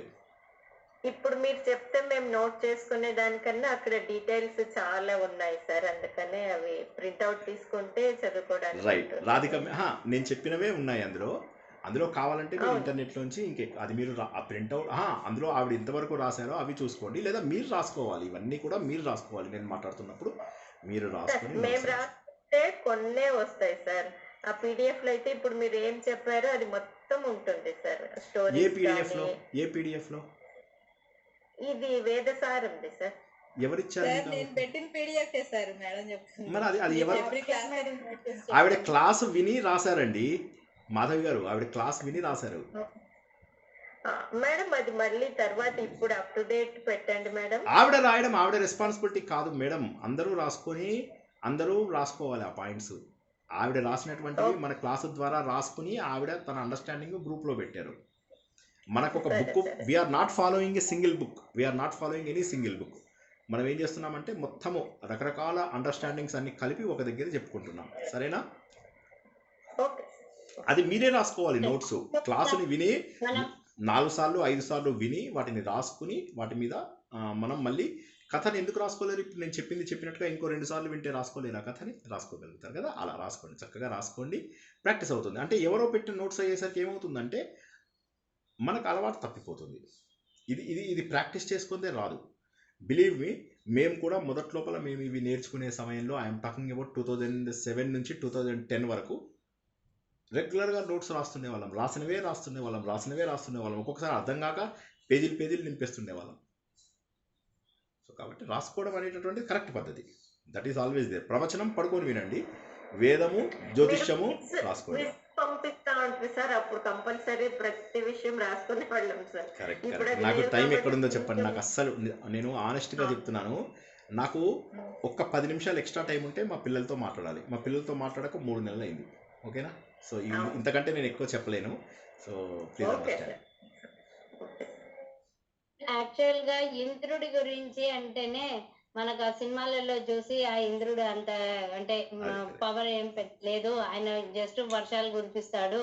మళ్ళీ కృష్ణుడి కథలో ఆయనకు అంత పూజ చేయాల్సిన అవసరం లేదని గర్భభంగం చేసినారు అన్నట్టుగా అట్లా, అంటే గోవర్ధన పర్వతం దాని అట్లనే నేర్చుకున్నారు. కానీ ఇప్పుడు మీరు చెప్పడం ద్వారా వేదాలలో హైయెస్ట్ చెప్పింది ఇంద్రుడే. కాబట్టి ఆయన, అందుకే ఇంద్రుడి యొక్క శక్తిని ఇంద్రాణిగా తీసుకుంటాం కదా మనం. ఓకే, జై శ్రీకృష్ణ. నెక్స్ట్ క్వశ్చన్, ఎవరికైనా లాస్ట్ 2-3 క్వశ్చన్స్ ఉంటే తీసుకుని క్లోజ్ చేసుకుందాం. స్వామీజీలు దేశం కోసం మన తపస్సు దారిపోసారని అంటారు కదా. స్వామీజీలా అదే మరి పీఠాధిపతులు వారి కాంట్రిబ్యూషన్ దేశానికి 0. వాళ్ళు హిందూ ధర్మం నాశనం అయిపోయినా కూడా అలా చూస్తూ ఉండిపోయారు. వాళ్ళు పక్కనే మటన్ షాపులు పెట్టేసి ఆవుల్ని చంపేస్తున్నా కూడా చుప్చాప్గా మనకెందుకు వచ్చింది ఏమన్నా అంటే మన ఆశ్రమం లేపేస్తారు అని చెప్పి నోరు మూసుకుని ఊరుకున్న వాళ్ళు ఉన్నారు. మఠాధిపతులలో పీఠాధిపతులలో ఒక్క మంచి వ్యక్తి ఉంటే, ఓకే, ఒక్క మంచి వ్యక్తి ఉన్నారని ఎవరైనా రుజువు చేయగలిగితే నేను ఆ రోజు నుంచి ప్రవచనాలు చెప్పడం మానేస్తా. ఇది నేను నా పిల్లల మీద ప్రమాణంగా చెప్తున్నాను.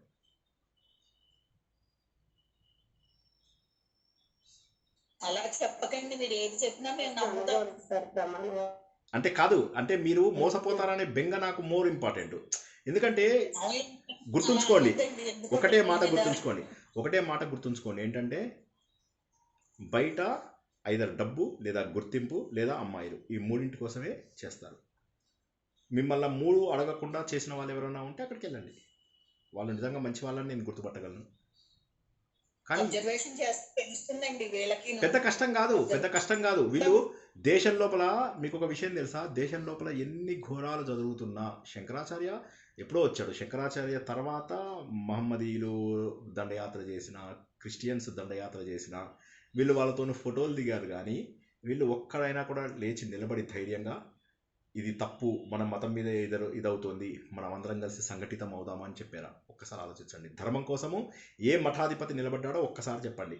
ఇంకొకటి చెప్తున్నా, మీరు ఆర్ట్ ఆఫ్ లివింగ్ కానీ వీళ్ళందరూ ఎవరైతే ఉన్నారో వీళ్ళందరి డబ్బులు కలిపితే ఒక 10-15 దేశాలు కొనుక్కోగలరు వాళ్ళు. $3-4 బిలియన్ పడేస్తే పాకిస్తాన్ని కొనుక్కోవచ్చు, ఆఫ్ఘనిస్తాన్ని కొనుక్కోవచ్చు. $15 బిలియన్ పడేస్తే పాకిస్తాన్ని కొనుక్కోవచ్చు మీరు. అలా వీళ్ళు దేశాలు కొనుక్కునేంత డబ్బు సంపాదించారు. మీకు ఆర్ట్ ఆఫ్ లివింగ్ 170 దేశాల్లో ఉంది. బ్రహ్మకుమారీస్ అని ఒక మోసపూరిక సంస్థ ఉంది. వాళ్ళు స్టార్ట్ చేసింది ముస్లిము. కానీ అది లోపల వాళ్ళు చేసే మోసాలు ఘోరాలు మామూలువి కాదు, అత్యంత ఘోరాతి ఘోరమైనటువంటివి. ప్రతిదీ అక్కడ నేర్పించే ప్రతి ఒక్కటి తప్పే. వాళ్ళు మన వేదాలు నమ్మరు, మన పురాణాలు నమ్మరు, మన శాస్త్రాలు నమ్మరు. కానీ మన దగ్గర ఉన్నటువంటి మాటల్ని వాళ్ళ పదాలలో పెట్టి చెప్తారు. సో వాళ్ళు 150 దేశాలలో ఉన్నారు. మెడిటేషన్ అనే ఒక కాన్సెప్ట్ తీసుకొచ్చి 150 దేశాలలో నడిపిస్తున్నారు వాళ్ళు. సో ఇలాగా రకరకాల ఆర్గనైజేషన్స్ మన దేశాన్ని నాశనం చేస్తున్నాయి. అది కాక మీరు నేను చెప్పిన దాన్ని వినండి. ఇంతకుముందు ఆల్రెడీ చెప్పాను. స్వామి రామ అని చెప్పేసి ఒక ఆయన ఉండేవారు. ఆ స్వామి రామ ఆయన శంకర మఠంకి మఠాధిపతిగా ఎలక్ట్ అవుతారనమాట. ఎలక్ట్ అయిన తర్వాత ఆయన 1951, 52, 53లో ఉన్నప్పుడు ఆయన ఆశ్చర్యపోయారు, నేనేం చేస్తున్నాను. ఒక్కసారి ఆయన షాక్ అయిపోయారు, నేనేం చేస్తున్నాను. చెక్కుల మీద సంతకం పెట్టడానికి నేను ఇక్కడ ఉన్నాను. I an administrator? చిన్నప్పటి నుంచి కష్టపడి నేర్చుకున్నటువంటి ఉపనిషత్తులు, నా జ్ఞానము, ఇదంతా కూడా వచ్చిన వాళ్ళని ఇలా ఇలా చేతులతో ఆశీర్వదించడము, తర్వాత చెక్కుల మీద సంతకం పెట్టడమా నా జీవితం అని చెప్పి ఎవరికి చెప్పకుండా చుప్చాపుగా నోరు మూసుకుని ఎవరికి కనిపించకుండా పారిపోయాడు. పారిపోయి హిమాలయాస్లోకి వెళ్ళి తన డివినిటీని ప్రకటించుకున్నాడు. ఆయన స్టోరీని చదవండి, స్వామి రామ అని కొట్టి ఆయన చదవండి. చదివితే ఇట్లా ఆవేశంతో ఎన్ని రకాల సత్యాలు తెలుసుకున్నానో అవి చదువుతుంటే గుండెల్లోంచి ఆనందం. నేను అందుకే చెప్తున్నాను, మళ్ళీ చెప్తున్నాను, ఏది చెప్పినా నేను ప్రమాణపూర్వకంగా చెప్తున్నాను. నాకు మీ ఎవరితోటి సంబంధం లేదు. నేను ఇంతకుముందు చెప్పినట్టే, నాకు మీ ఎవరితోటి అవసరం రాదు. నాకు ప్రపంచంలో ఎవరితోనైనా అవసరం పడే రోజు వస్తే ఆ రోజు నేను చనిపోవాలి. నాకు ఎవరితోటి అవసరం లేదు. నేను ఒక్కడి దగ్గర ₹1 తీసుకోను, సహాయం కూడా చేయను. కనీసం నన్ను ఇక్కడి నుంచి అక్కడి దాకా దింపమని కూడా ఎవరిని అడగను. ఎందుకంటే నాకు భయం, రుణం అంటే నాకు భయం. ఈ జన్మ నాకు ఇక్కడికి ఆఖరి అయిపోవాల్సిందే. నాకు ఎవరితోటి రుణం అక్కర్లేదు, నాకు ఇంకేది అక్కర్లేదు, నేను ఎవరికి ఇది. అలాంటిది నేను చెప్తున్నాను కదా, ఈ స్వామి రామాది చదివిన తర్వాత నాకు ఆ ఆనందం తట్టుకోలేకపోయాను. ఇదే నిజమైన జీవితం అంటే ఇది కదా. ఆయన అదంతా చదువుతుంటే కళ్ళ నుంచి నీళ్ళు వచ్చేసి అలా కారిపోతున్న సంగతి నాకు తెలియదు, అంత ఆనందం. అలాంటివి అనుభవాలంటే అవి, అనుభవాలంటే నిజమైనటువంటి అనుభవాలంటే అవి. వివేకానందుడు అవి అనుభవాలంటే అవి, రామకృష్ణ పరమహంస అవి అనుభవాలంటే. వీళ్ళంతా మహానుభావులు. వీళ్ళు ఏంటంటే మతాలకు కులాలకు కూడా అతీతంగా ముందుకెళ్ళి సత్యాన్ని సత్యంగా చెప్పగలిగారు వాళ్ళు. మరి వీళ్ళందరూ ఏం చేశారు? ఇంకోసారి తపోవన్ మహారాజ్ అని ఒక ఆయన ఉన్నాడు. అది నేను ఆ బుక్ మీకు అప్పుడు కొనుక్కోమని కూడా చెప్పాను, హిమగిరి విహారము అని. దొరకలేదు సార్ అది. అదే అయితే అది ఎస్ కొద్దిగా కష్టమైంది ఆ బుక్. పాపం ఆవిడ ఇప్పుడు లేరు, ఉండుంటే అసలు ఇంటికెళ్ళే తెచ్చుకునే ఇదన్నమాట. నేను ఇంటికి పంపించి మా డ్రైవర్ని తెప్పించుండే అప్పట్లోపల. సో అసలు ఆవిడ నేను వెళ్ళుంటే బాగుండేది, మా డ్రైవర్తో తెప్పించడం మూర్ఖపు పని చేశాను. నేను వెళ్ళుంటే కనీసము అలాంటి వాళ్ళకు పాదాభివందనం చేయడానికి నేను అసలు సిగ్గుపడను తెలుసా. నేను ఎవరి కాళ్ళు పట్టుకోవడానికి ఇష్టపడను. అలాంటి వాళ్ళ పాదాలు పట్టుకోవడానికి నేను ఇష్టపడతాను. వారు రాసిన దాంట్లో తపోవన్ మహారాజు కథ రాశారన్నమాట. రాస్తే ఆ తపోవన్ మహారాజ్ కథ చదువుతుంటే గుండెల్లోంచి ఇట్లా ఆనందం పొంగి పొంగి పొంగి పొంగి అమ్మ అయిపోయింది, ఇదే జీవితం, నిజమైన జీవితం ఇది అని చెప్పి తెలుస్తుంది. ప్రతి లైను మీరు కావాలంటే నేను ఏం చేస్తానంటే, ఇప్పుడు మనకు జ్యోతిష్యం L1 అయిపోతుంది ఇంకో 3 వారాల్లో. అయిపోగానే మనం ఏం చేద్దామంటే, కావాలంటే చెప్పుకుందాం. అందరికీ ఇంట్రెస్ట్ అంటే తపోవన్ మహారాజ్ది నేను చదువుకుని మీకు ప్రిపేర్ అయ్యి నేను చెప్తాను. నేను ఏదైనా చక్కగా ప్రిపేర్ అయ్యి చెప్తాను. నేను అసలు అది ఎంత బాగుంటుందో, అసలు అందులో ఒక్కొక్క యాత్ర ఆయన చేసింది, ఆ దారిలో ఉన్నటువంటివి. ఒకసారి ఏమైందంటే, ఈయనకు తపోవన్ మహారాజ్కి శృంగేరి శంకర మఠము వీళ్ళిద్దరు ఫ్రెండ్స్ అన్నమాట. సరే ఈయన తపోవన్ మహారాజ్ అంటాడు, నేను బద్రీకి వెళ్తున్నాను అని చెప్పేసి అంటాడనమాట. అనగానే సరే నేను కూడా వస్తానంటాడు. ఇద్దరు కలిసి టికెట్లు చేయించుకుంటారు. టికెట్లు చేయించుకున్న తర్వాత ఈయన లాస్ట్ మినిట్లో డ్రాప్ అవుతాడు శృంగేరి శంకర మఠం. ఆయన ఎందుకు డ్రాప్ అవుతాడు అంటే, లోకల్ బ్రిటిష్ అధికారి అది విజిట్ చేయడానికి వచ్చాట. ఆయనకు అన్ని మర్యాదలు దగ్గర నుండి చూసుకోవాలి, నేను తప్పదు అని చెప్పేసి ఈ శంకర మఠం ఆయన అక్కడ ఉండిపోతాడు. అప్పుడు ఇతను అంటాడు అనమాట, నా మిత్రుడు లాస్ట్ మినిట్లో రాలేకపోయాడు, కానీ నేను అక్కడి నుంచి చిన్న పిండి మూట కట్టుకుని నేను ఒక్కడిని వెళ్ళిపోయాను అని చెప్పేసి ఇలా చెప్తాడు అనమాట. చెప్పి ఏంటంటే, ఇలా అడ్మిన్ యాక్టివిటీస్లో ఉన్నారు తప్పితే వీళ్ళు ఏముంది మన నిజమైన ఆత్మస్వరూపాన్ని తెలుసుకోలేకపోతున్నాడు నా మిత్రుడు అని నాకు బాధేసింది అని ఈయన అంటాడనమాట. సో కాబట్టి నేను ఏమంటున్నానంటే, వాళ్ళలో ఎంత అహంకారం ఉంటుంది. వాళ్ళు వాడే కార్లు చూడండి, మీకు తెలుస్తుంది. వీళ్ళందరూ సీడీలు, యూఎస్బీలు ఇవన్నీ అమ్ముకుని బతికే వీళ్ళు నీతులు చెప్పడానికి ఎక్కడైతే వీళ్ళందరి మీద గరికపాటి వారు దేవుడు. ఎందుకంటే ఆయన డైరెక్ట్గా చెప్తాడు, నేను ఇక్కడ చెప్పేది ఏంటంటే ఈ డబ్బులు ఇస్తానని చెప్తున్నాను, నా స్పీచ్ ఎవడు వినకపోయినా సరే నాకు ఆ తాంబూలం ఇచ్చేవాడు ఉంటే చాలు, ఆ ఉన్నంతలో is a very sincere person, is not a hypocrite, ఉన్నట్టుగా చెప్పేసి వెళ్ళిపోతాడు, ముక్కుసూటిగా చెప్పేసి వెళ్ళిపోతాడు. ఆయన మహాత్ముడు. ఆ టైంలో ఆయన మీద చిరంజీవి అభిమానులు దాడి చేసినప్పుడు అనిపించింది నాడు, ఎక్కడ చిరంజీవి, ఎక్కడ మహానుభావుడైనటువంటి గరికపాటి ఆయన. సో అంటే ఇదంతా కూడా ఏంటంటే, ఈ రోజుల్లో మంచిగా బతకడం అనేది ఒక ఇట్స్ ఏ రేర్ ఫినామినా. ఆ మంచిగా బతికిన వాళ్ళు అందరూ కలిసి అన్ని వైపుల నుంచి పిండి చంపేయడానికి ప్రయత్నం చేస్తారు. సో అది ఏ మఠాధిపతి, ఏ పీఠాధిపతి డబ్బులు అడగకుండా ఉంటాడో చెప్పండి. మఠాధిపతి, పీఠాధిపతి వదిలేయండి. నేను ఇవాళ మా ఫ్రెండ్స్ చాలామంది అంటారు, నీకోసం ఇక్కడ ఆశ్రమం కట్టిస్తాం అక్కడ. నాకు నవ్వు వస్తుంది అనమాట. నేను అంటాను, నేను రేపు పొద్దున్న ఉంటానో లేదో నాకు గ్యారంటీ లేదు. నేను అసలు రేపు పొద్దున్న వెళ్ళిపోయినా కూడా నేను చెప్పాను, నేను దేని మీదైనా ప్రమాణం చేసి చెప్పగలను, రేపు పొద్దున్న వెళ్ళిపోయినా కూడా ఇదే ఆనందమైనటువంటి ప్రకృతితోటి నేను వెళ్ళగలను. నేను రేపు ఉంటానో లేదో అన్న హడావిడిలో ఇవ్వాలే అన్ని పనులు చేయాలని ప్రయత్నం చేస్తాను. 18 గంటలు ఎందుకు కష్టపడతాను? ఎందుకంటే రేపు పొద్దున్న నేను లేవలేకపోతే, రాత్రి పడుకుని పొద్దున 3 లక్షల మంది లేవరు. ఇలా మాట్లాడుతూ ఏదో ఒక ప్రవచనం అయిపోయిన తర్వాత పొద్దున చూసేసరికి నేను ఉండకపోవచ్చు, కానీ అది నేను సంతోషంగా ఉండగలను. నేనేంటంటే నాకు నాకు నాకు మరణం అనేటటువంటిది నాకు కష్టమైనటువంటిది కాదు. ఇప్పుడు నాకు మరణం లేదు అని చెప్పి తెలిసింది. మరణం లేదు అని చెప్పి తెలిసిన తర్వాత ఆ వచ్చే ఆనందం ముందు ఈ ప్రపంచంలో ఇవన్నీ నాకు నథింగ్ అనిపిస్తాయి. నేనేమంటున్నానంటే అది వాళ్ళని, ఆ గొప్ప వాళ్ళని చూసిన తర్వాత you will be able to understand. మీరు దయానంద ఆశ్రమం, శివానంద ఆశ్రమం ఇవన్నీ వెళ్ళండి ఋషికేశ్లో. అక్కడ మీరు చూడండి, ఈ హంగులు, ఈ ఆర్భాటాలు, ఈ పిచ్చి పాటలు, పిచ్చి డ్యాన్సులు, పిచ్చి వేషాలు ఉంటాయేమో చూడండి. చాలా తక్కువ. అక్కడ కూడా కొంతమంది చేసేవాళ్ళు ఉంటారు ఇవి హంగులు, ఆర్భాటాలు. ఏమీ లేదు, ప్రశాంతంగా ఒక దగ్గర కూర్చున్నాడు ఒక ఆయన, ఇది వశిష్ఠ గుహ లోపల కూర్చొని ఒక్కడే నీళ్లు పోసుకుంటూ ఉన్నాడు, శివలింగం మీద పోసుకుంటూ మనస్ఫూర్తిగా చేస్తున్నాడు. అక్కడ అభిషేకం తప్పు అని నేను ఎందుకని లేదు? ఎందుకంటే ఆయన ఎవరికో హంగుల కోసమో ఆర్భాటం కోసమో చూపించట్లేదు, పవిత్రంగా చేస్తున్నాడు. మనం ఏం చేస్తాం, ఇలా చేతిలో పట్టుకెళ్తాం, పోయండి అంటాడు అక్కడ పూజారి, పట్టుకొని పోసేసి వెళ్ళిపోతాం బయటికి. అదా. సో ఇదంతా ఏంటంటే మనకు హంగులకు ఆర్భాటాలకు దేవుడు దగ్గర రాడు. మనలో ఉన్న దేవుణ్ణి గుర్తించడానికి మనం పవిత్రులుగా మార్చుకోవాలి. జై శ్రీకృష్ణ. నెక్స్ట్ లాస్ట్ క్వశ్చన్ ఎదురుంటే తీసుకుందాం. అసలు క్వశ్చన్ ఆన్సర్స్ ఉన్నప్పుడు టైం లేని వాళ్ళు వెళ్ళిపోండి. మనకు 9:40కే అయిపోయింది వాళ్ళు కూడా క్లాసు. ఎవరైనా సరే మొహమాటం లేకుండా వెళ్ళిపోండి. I understand. మనము కొంతమందిలో నారాయణీయం అటెండ్ అయిన వాళ్ళు కూడా ఉన్నారు కదా, ప్రశ్నలు ఉన్న వాళ్ళు మాత్రం అడగండి, నో ప్రాబ్లం. చాలా మంచి విషయాలు చెప్పారండి, చాలా చాలా థ్యాంక్స్ అండి. అయ్యో, అసలు నాకు థ్యాంక్స్ చెప్పక్కర్లేదండి. నేనేమనుకుంటాను తెలుసా, నా మాట వల్ల ఒకళ్ళిద్దరు మారినా చాలు.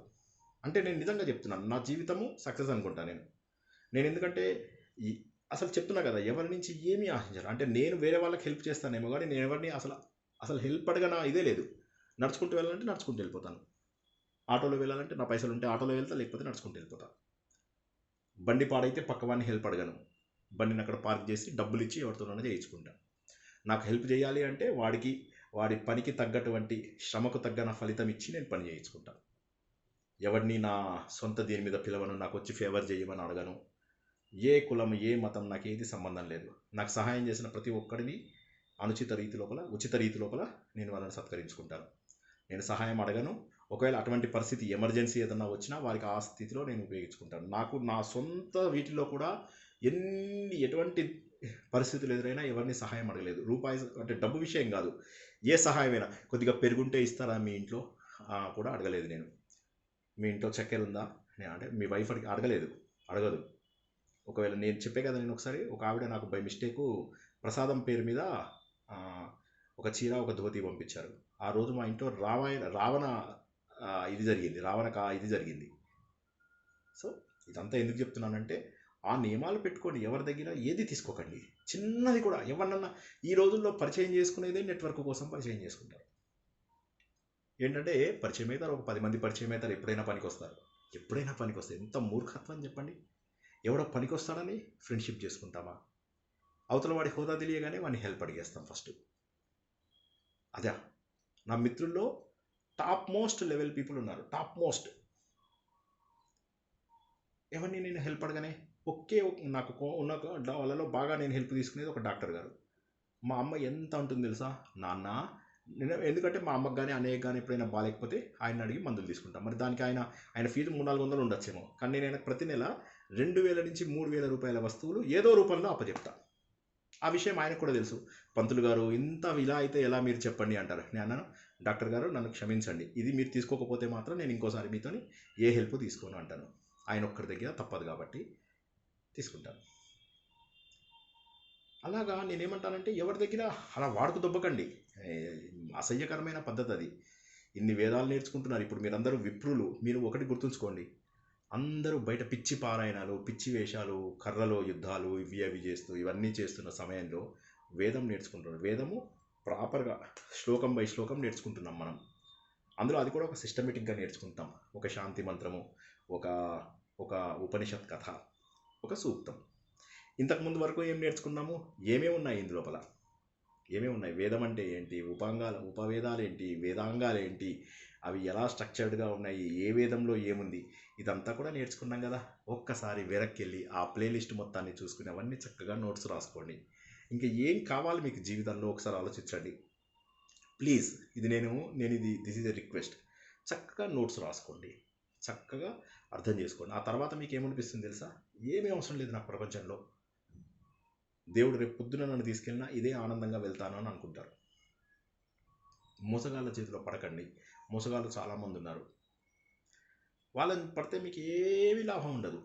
శంకరాచార్య గొప్పవాడు, కానీ ఆయన తర్వాత పెట్టిన వాళ్ళందరూ వీళ్ళందరూ గొప్పవాళ్ళ? వీళ్ళందరూ ఏం చేశారు అడగండి. హిందూ ధర్మానికి ఏం చేశారు చెప్పండి. ఒక్కడు మనం మొన్న ఇక్కడ సంబాలాలో జరిగిన దానికి ఎవడేం చేశాడు? ఎంత హిందువుల్ని ఇది చేశారు? బంగ్లాదేశ్లో వేలాది మందిని ఇట్లా హ్యాంగ్ చేసి పారేశారు అంతే. ఎక్కడ హిందూ దొరికితే అక్కడ వేలాది టెంపుల్స్ కూలగొట్టేశారు.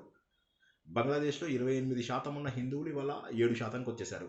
పాకిస్తాన్లో 20% ఉన్న హిందువులు ఇవాళ 1%, లెస్ దాన్ 1%.